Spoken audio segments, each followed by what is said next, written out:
program tonight. The first Berezay reunion happened on the 20th day of July, 1947.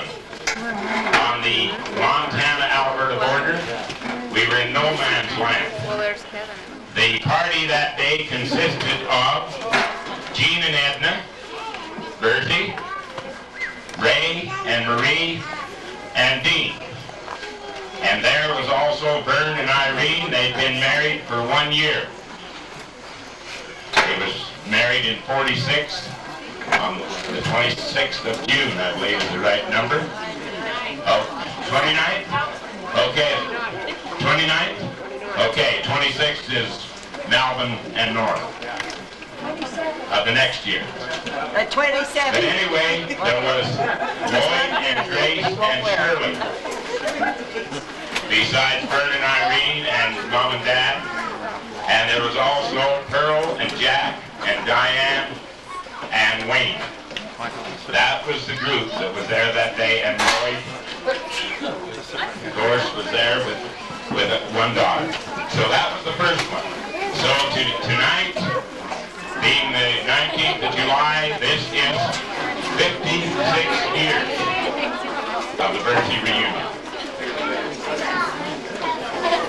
All right, we're going to start from the bottom up tonight because the people that are in charge here are doing a finale, few numbers here. And so we're going to start out with Marie's group. And so if they can get ready and come out, we will go with the program tonight. There is a great group here, and how have you enjoyed the reunion so far? How about the food? Kind of scarce, wasn't it? Well, Jacob and Kendall would say, you know, people ask me for advice. I give it, but they don't pay any attention to me.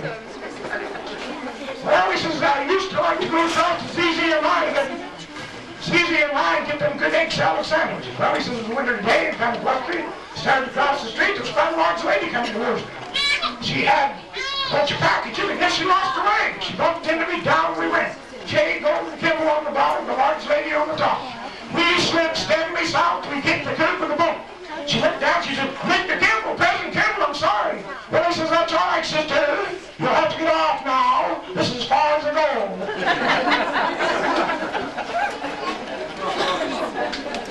Are we ready?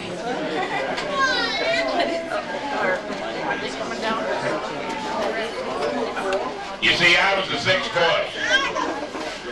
And I guess they were getting disgusted by then. And so they decided to quit. And so 6 years later, along came Ray. And so I remember walking in the front room one night and I heard my dad say, Edna, you know, we should have another one. It's kind of like two families. We should get another child to go with Ray so he didn't spoil it. Well, 2 years later, we got the angel of the family, Marie. And Ray was And what was funny, last December the 28th, a year ago, the 28th, Lindsay Scow got married on the 28th, which was Marie's birthday. That same day, Maya and Kevin Figley had 7 boys, and on Marie's birthday they had their girl, which made just like the folks, 7 boys and a girl. And so we've grown into quite a group. Now we're going to hear from the angel and her group. Thanks, Uncle Dean.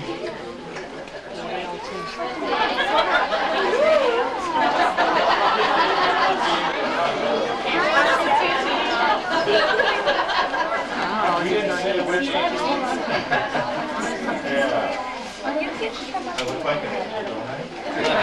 Actually, I look like a toucan. As we begin tonight, we have the assignment to talk about the island of Niihau. Probably you've never heard of the island of Niihau. And rather than just reading you some statistical information about this Hawaiian paradise, we thought that we would import a Hawaiian beauty, to tell the story of Niihau in typical Hawaiian dance. Hawaiian beauty. Please come on.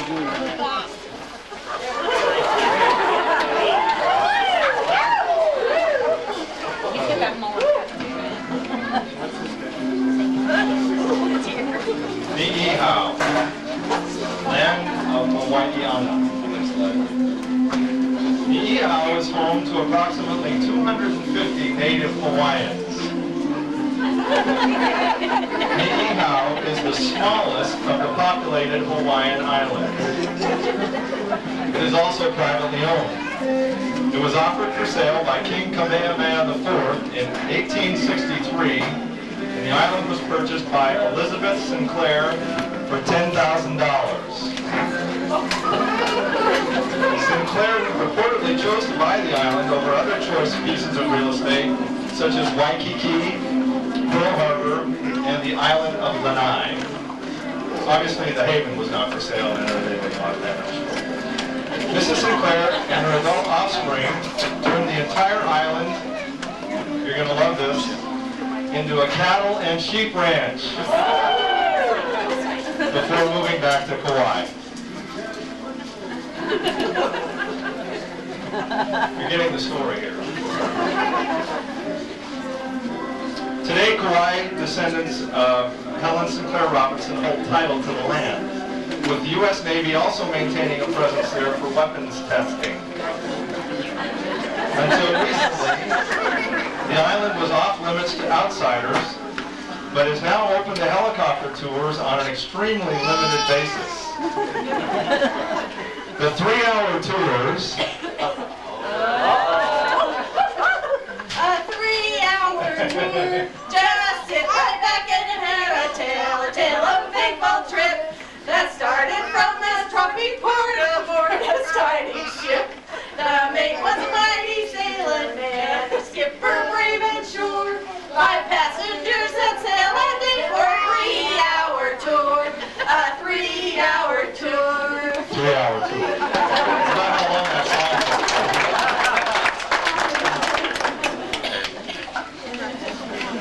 Wow. That was really great.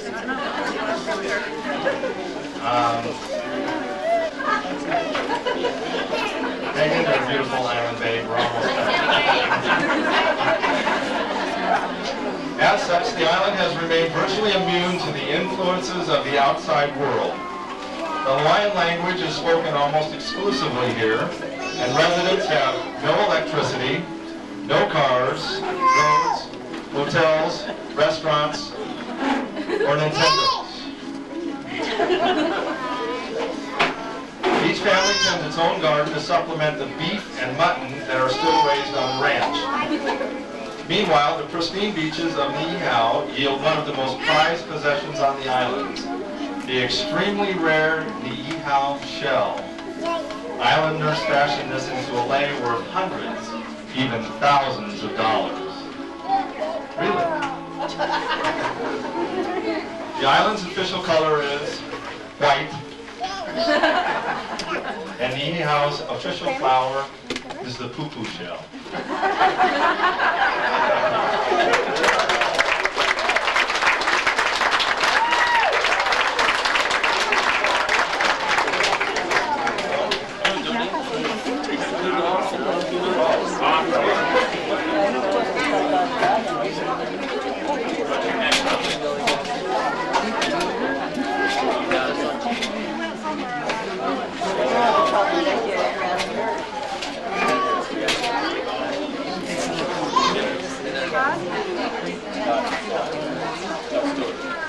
They've got another number here. They're just changing their clothes.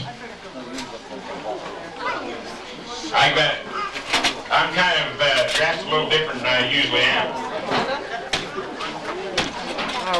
I'm usually a cowboy and a sheep herder. I'm neither one tonight. I feel like I'm,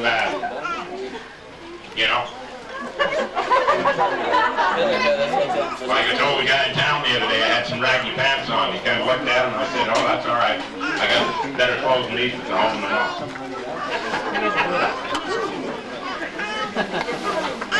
You're prepared, aren't you, Keith? One more number.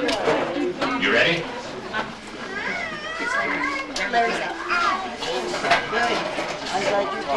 We've all heard of the Great Houdini, right? Famous magician.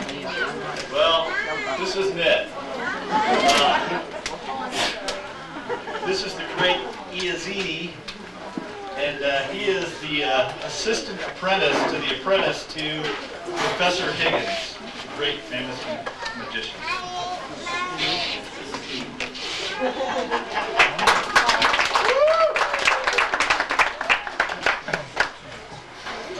Well, I'm going to perform a couple of tricks here. So the first trick, I have 3 balls and 3 cups. I have these balls, go through the cup. Go through the cup. So you keep through the cups.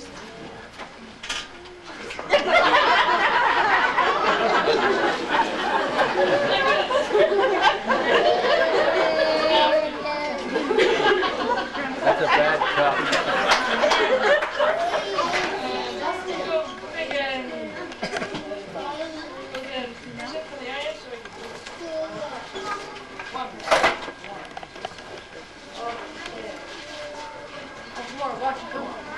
Oh no.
Yeah.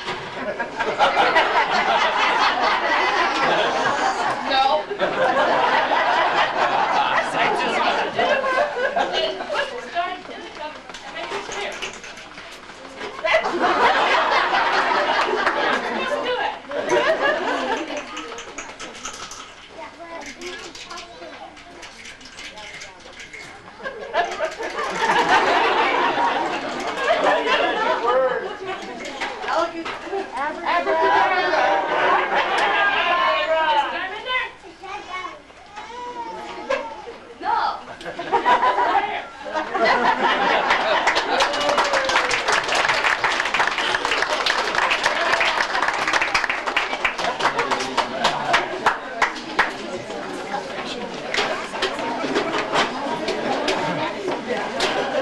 Any more from Marie? Where's that Watson fellow from Boston, Massachusetts? Well, anyway, if that's all of Marie's, then we move into, he won't come out. But anyway, Keith Berezay from Playwood, Montana. My nephew right over there.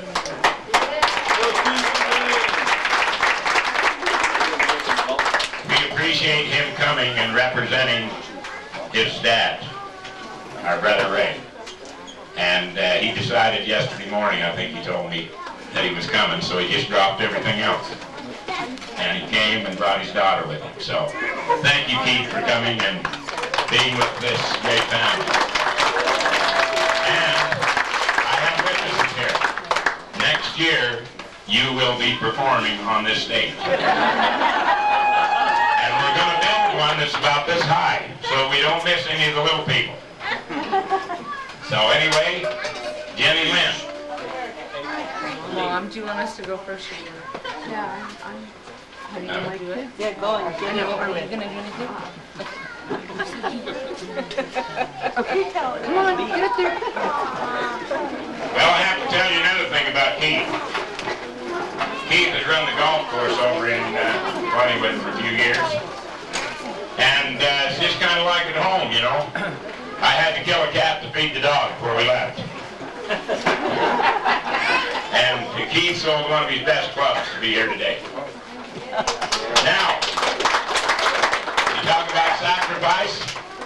I tell you folks, you've got a year from today and tomorrow to plan this out. And just tell your boss, I'm going to the Berezay reunion, and if you don't like it, you can quit.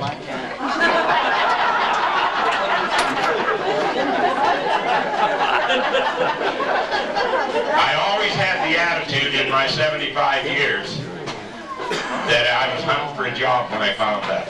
And I was never out of work. So a lot of people advertise, but I can tell you one thing. My grandpa Berezay, my dad's dad, didn't speak very much English, but he has the statement, never be ashamed of your religion, your nationality, and be honest. I think that covers all the bases. Okay, Maya? They're working on it. They're shuffling shoes over here. Most of you shuffle cards.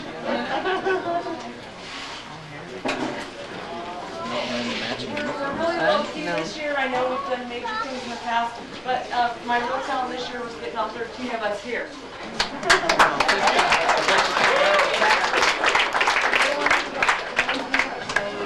Yeah, this is the girl that has the 7 boys and a girl, and then they have five foster children at this time.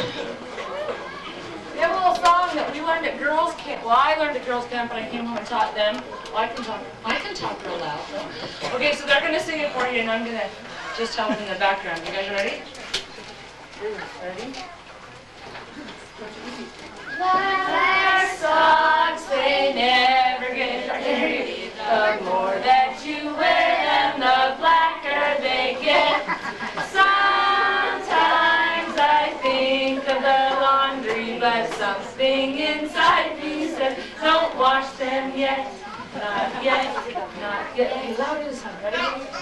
Black socks, they never get dirty. The more that you wear them, the blacker they get. Sometimes I think of the laundry, but something inside me says, don't wash them yet. Not yet, not yet. Okay, wait a minute. They have a Berezay family favorite that I learned at the Berezay family reunion that they are dying to do for y'all. Some of you will recognize this. It might be new to some of you. It's really gross and fun. If you know it, join in. Here we go. Guys, you ready? Louder this time. Grandma's in the cellar. Goober, can't you smell her? Cooking on that darn old dirty stove. She's cooking those tomatoes and peeling those potatoes, and she whistles as the runs down her nose. Down her nose, and she whistles as the runs down her nose.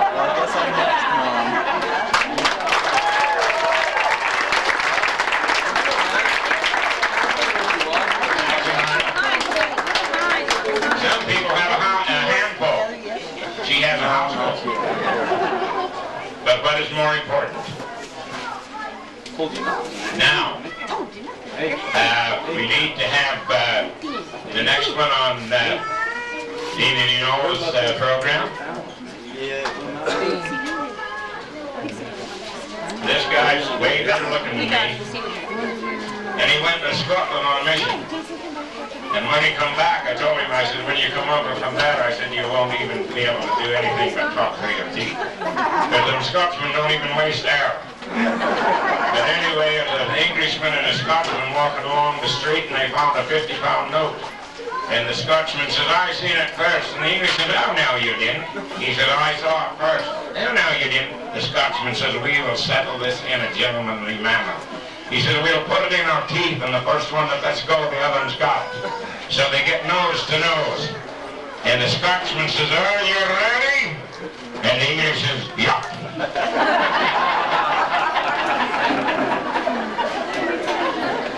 Well, I wasn't planning on doing this today.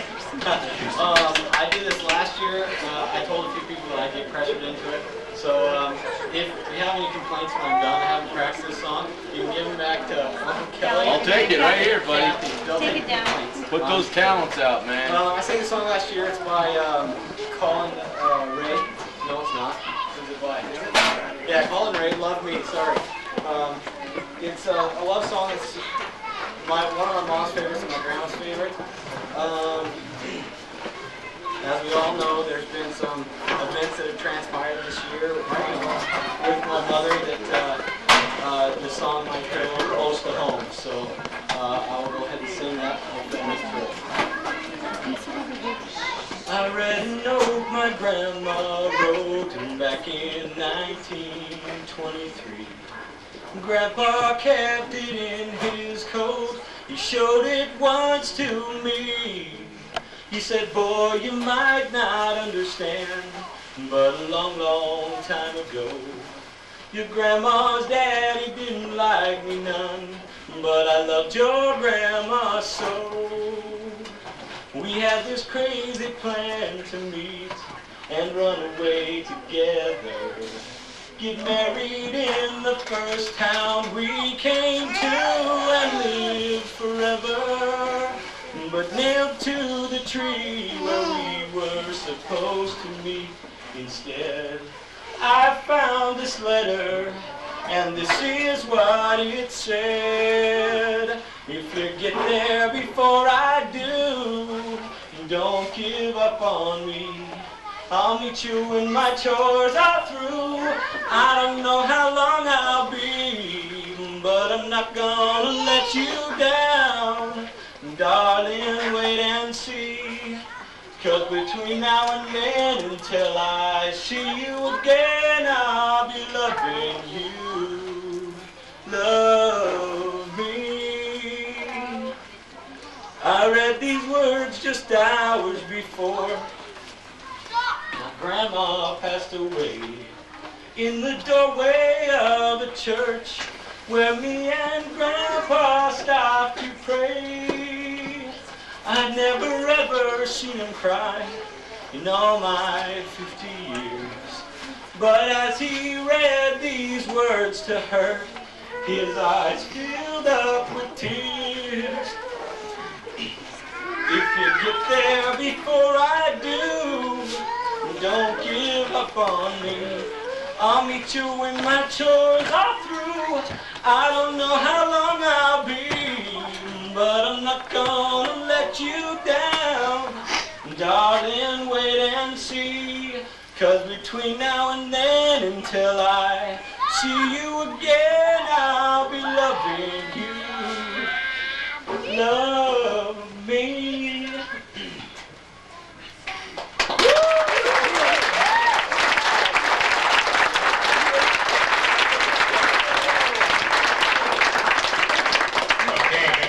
From that, are you ready, Dixie?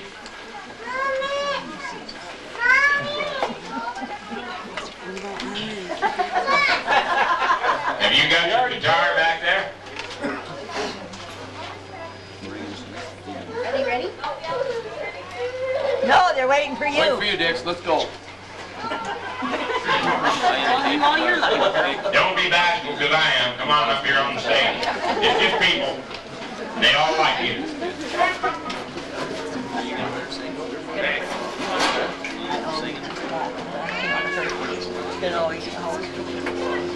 You can do that. He should go right now. Wait, No, I'm not downstairs. Happy birthday, Dad.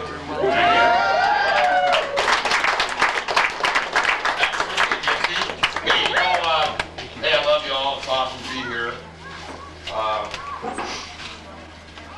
I had something kind of funny. You know, last year I kind of dedicated everything to mothers over here at Family Reunion. But you know, something happened to me in Seattle, Father's Day, that kind of touched me. I thought it'd be kind of nice to bring home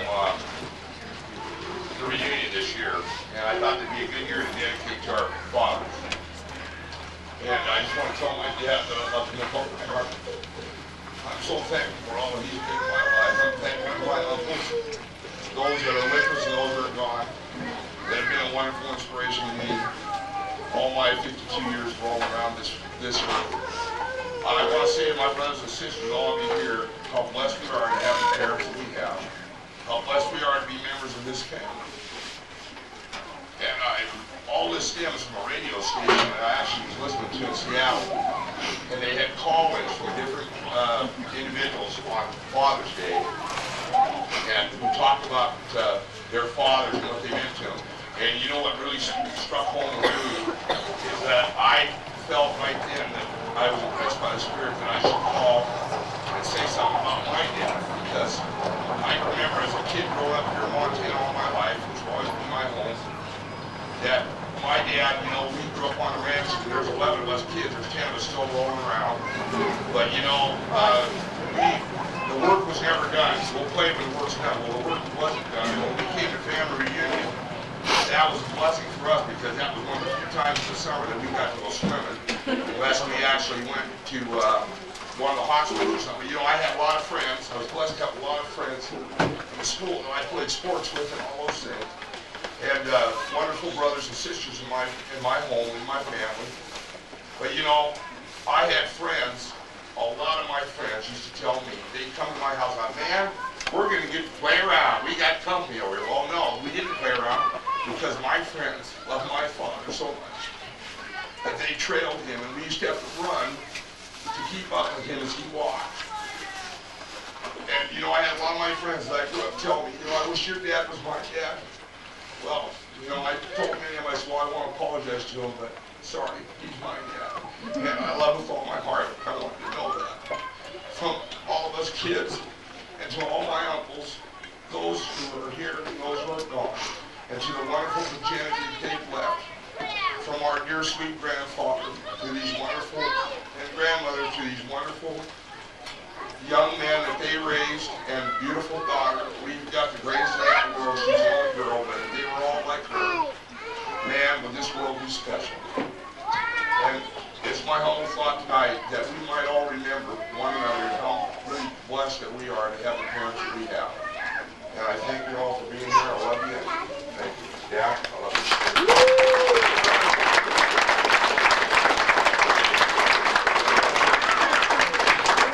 Including my sister and some of my kids, if I was half as good as they thought I was, I'd be translated.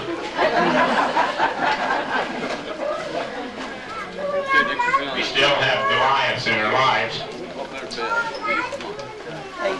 Not as big as David faced. You know what David said when he stepped up to Goliath, don't you? Wait a moment till I get a little bolder. And when he stepped up to him the next time, Goliath took something into his head that day he didn't intend to. Are you ready?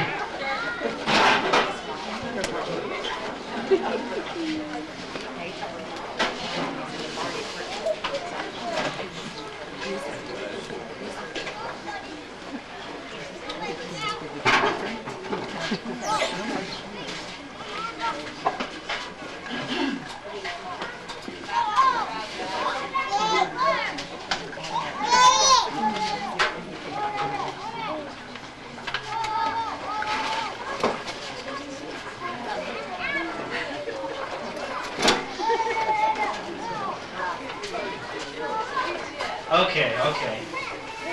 We're a little slow. It's good to be here, though. All right, be patient with me here, but have to pretend for a minute that we're kind of at a fair or a carnival. And what I have here is the ugliest person in the world. So step right up, folks. Come on out. Come on, come all. 50 cents a peek. Come on in and give me your 50 cents, and if you dare, take a peek at this ugly little critter. Okay, you get ready? You ready? Okay, keep coming back. 50 cents to see the ugliest person in the world. 50 cents. Can you sure you can handle it? 50 cents. Ugliest person in the world. Oh my gosh. She can't really be that ugly, can she? Let me take a look.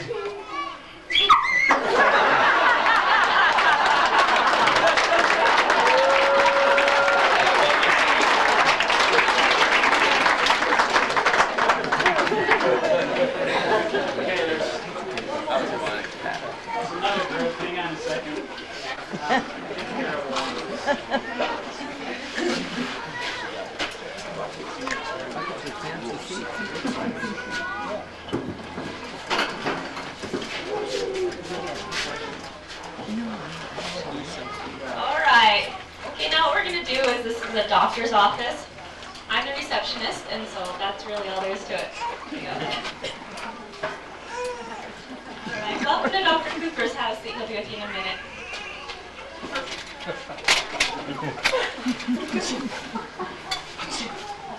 Go ahead and have a seat. Dr. Cooper will be with you in a minute.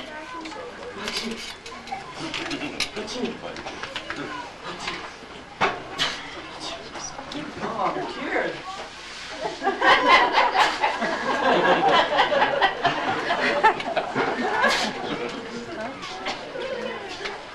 Welcome to Dr. Cooper's. He'll be with you in a minute.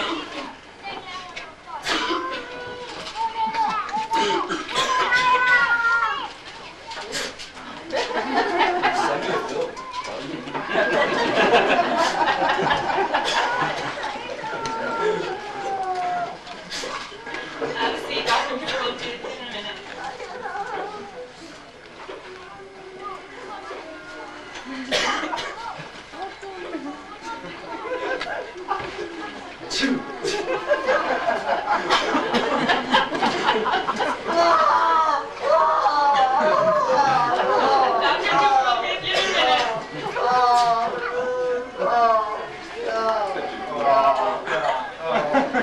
I'm healed.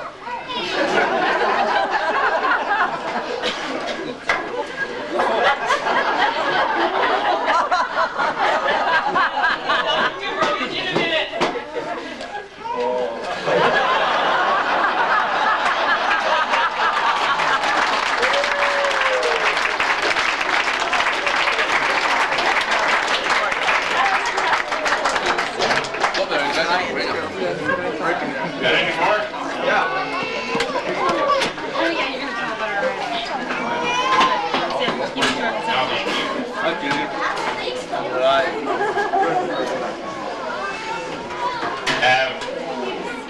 I worked with this fellow. He's my son-in-law. We have a patch up there we call Larry's Berries. So this is Larry's Berries patch.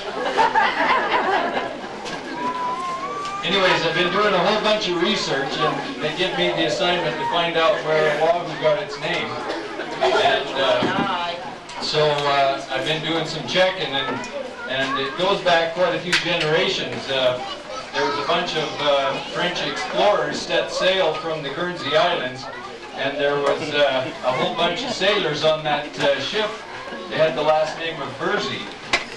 And when they finally had been sailing for quite a few weeks, they come ashore on this island. It was a beautiful island, and they jumped ashore, and out of the palm trees come these beautiful girls, these island girls. And when these sailors by the name of Berezay saw these beautiful island girls, what was their first word? Wahoo! And so that's how the island got its name. And that name is attributed to the Berezay family.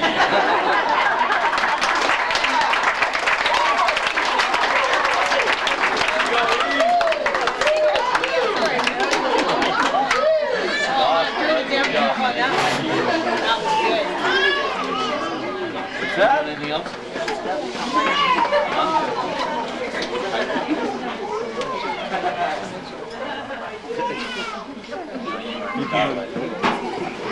This is our newest granddaughter-in-law, Amanda, Dean's wife. She's got a voice that's wonderful, and I know that she don't think that Grandpa could call her at the audience. But you are. You're safer right now than any time, and I'll hold the mic for you if you want me to.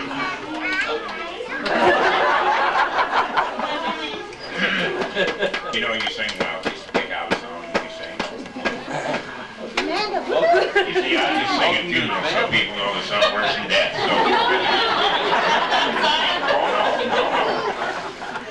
Yodel! Okay, I'll try.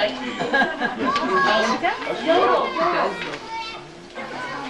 Okay, well, I fooled some people into thinking that I can yodel.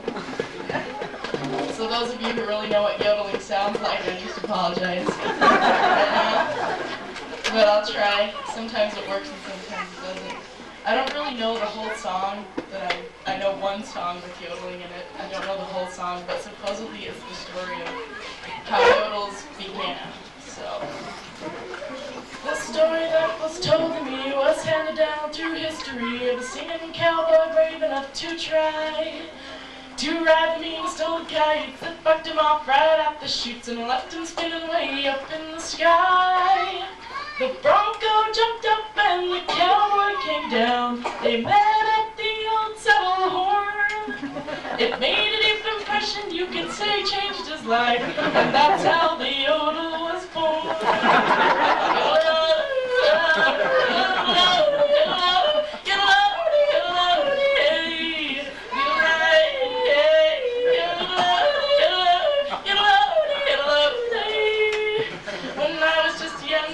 My daddy said, hey son, gonna teach you how to yodel and boy, we'll have some fun.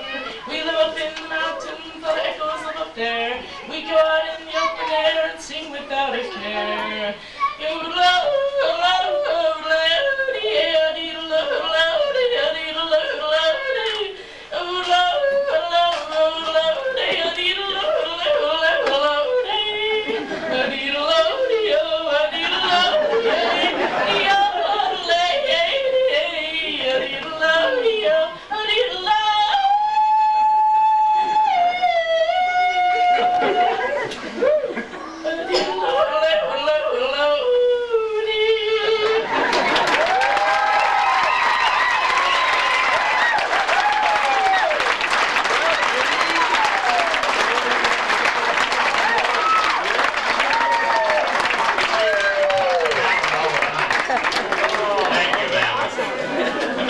Erickson.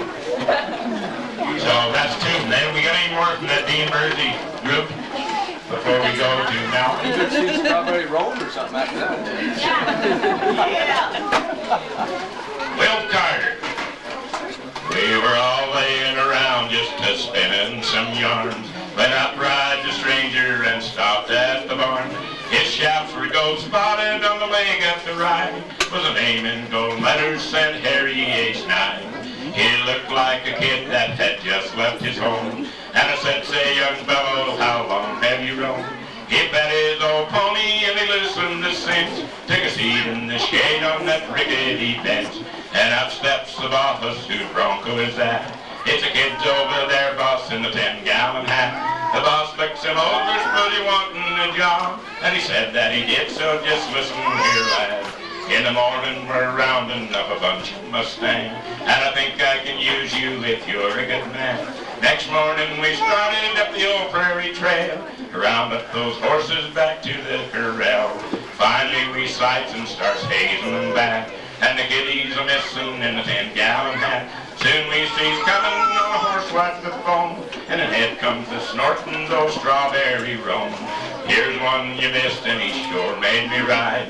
They tell me no man living can stick to his hide. I'd sure like to try him, doggone his old hide. I've never seen a pony that I couldn't ride. Right after Chuck we took a good snort of rum, and we sat on the corral bars to watch all the fun. He uncoiled his robe like the hiss of a snake, And old Strawberry ducked just 1 second too late. He gets his old saddle and he screwed her down tight. And old Strawberry stood there a shaking with fright. He woke with a snort as he felt those sharp spurs break down his 2 shoulders and back to his rear. Across the crowd he goes like a shot, and the kids started pounding metal 10-gallon hat. We were all yelling for all of our might. Stick with him, puncher, you're winning the fight. The way that horse bucked, there's no man can describe. His tail's all that saved him from losing his hide. Soon the pony laid down and he squealed like a rat. But the kid kept on fanning that old 10-gallon hat. That old pony looked back and he just seemed to say, "It's all right, young fella, you won out today. But you're the first man that's ever been known to stay on my back, 'cause I'm Strawberry Roan." Poor old Strawberry Roan. Poor old Strawberry Roan. There was a kid came from Banff and he took a big chance, but he rode that old Strawberry Roan.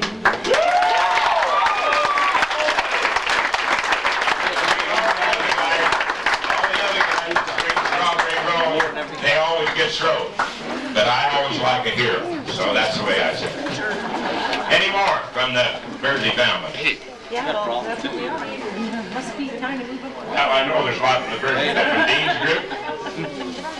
I guess I can't call any more out of the audience, so we'll turn the mic over to the Melvin Berezay's group. These folks come out of Spokane, Washington. They come out of Colorado. They come out of... They're all over the United States. California! California. Well, that is the United States, isn't it? Are you ready, Kathy?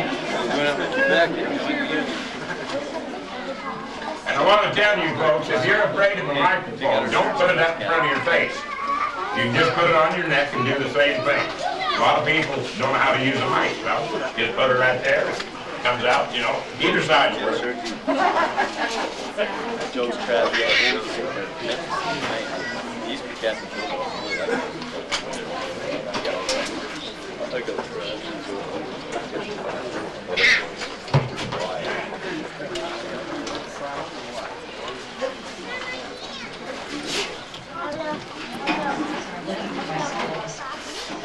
Disappeared.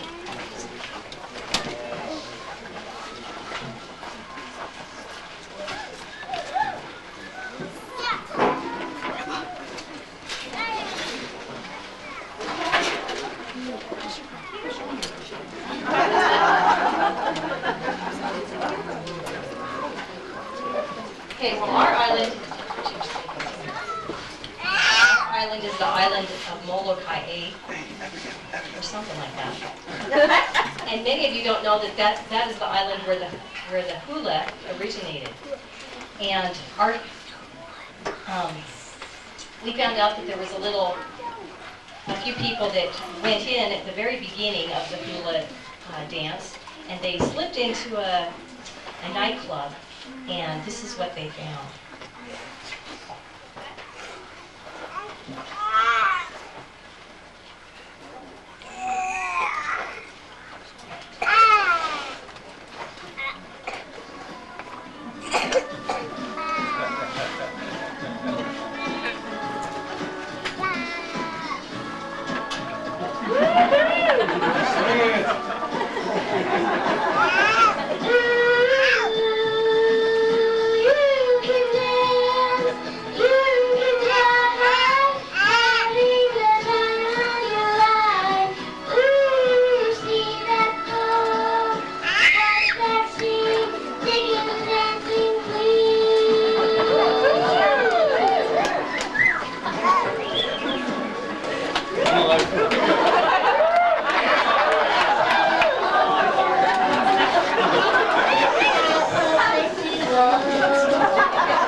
in the nightclub.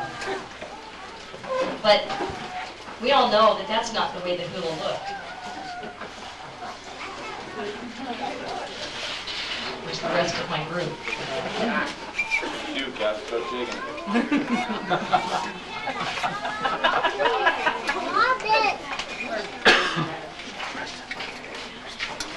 There was a... Come on, John, get out there.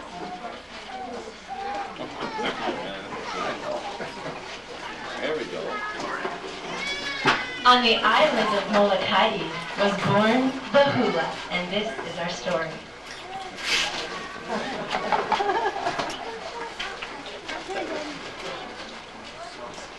While the princess Kapula Kina'u was with her brother Kahualako'ani and their friends on Mauna Loa, an idea came to them after they had constantly watched her, Kapula Kina'u, while she chanted day and night while she was fast asleep.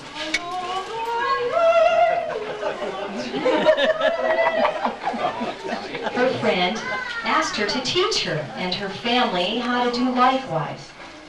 Because of this thought, Kapula Kina'u said to her, "This can be easily taught, but has to be learned by observing my taboos and doing the things that will help my teaching.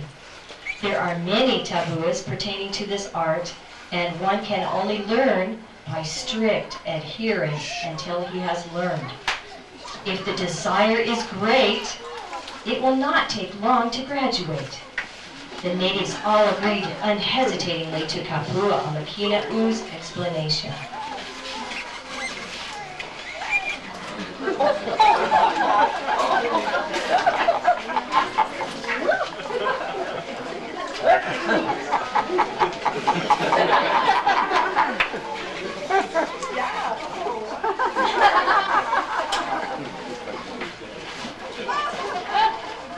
We're just finding natives now.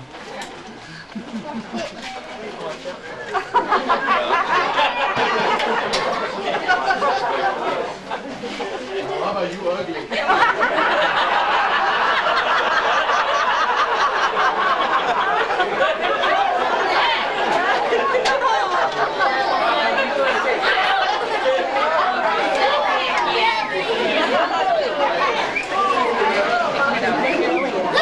Oh yeah, beautiful Brian Target.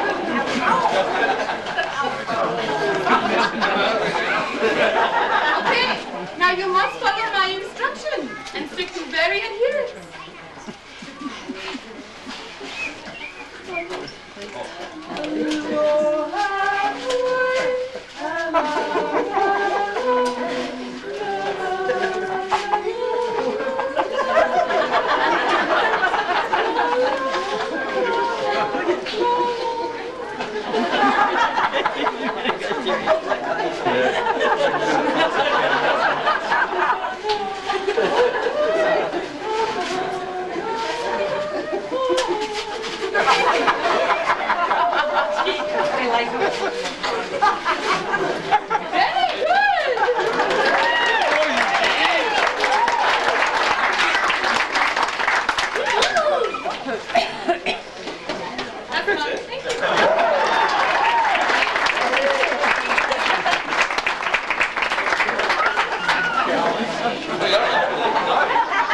I might join the other team.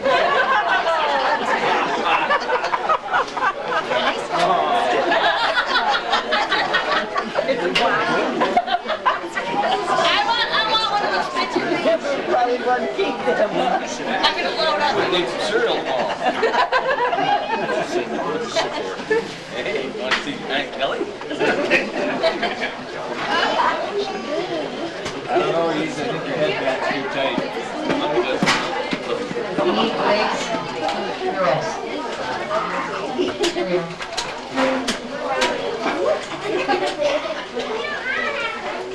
Oh, I mean, what did I do? This is just an intermission number for the next ending finale of our group.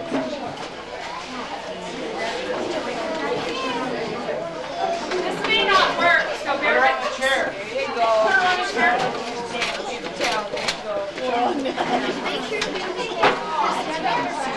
go.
from lovely Hawaii, and we're taking American Teen Idol again, and we have our final three contestants, and we'd like to welcome back our judges, Simon and Paula.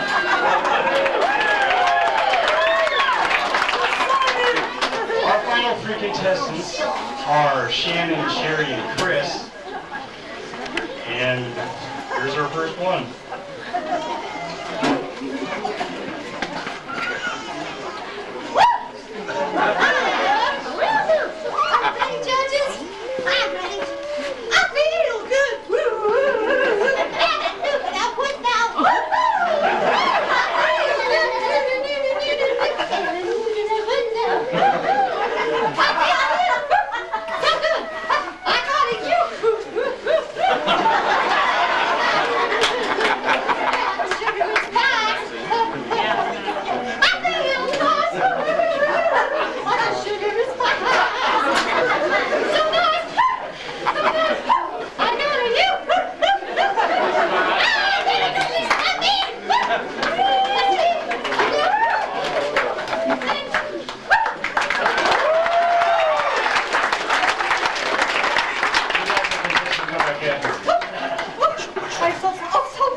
And here's our lovely Sherry with her number.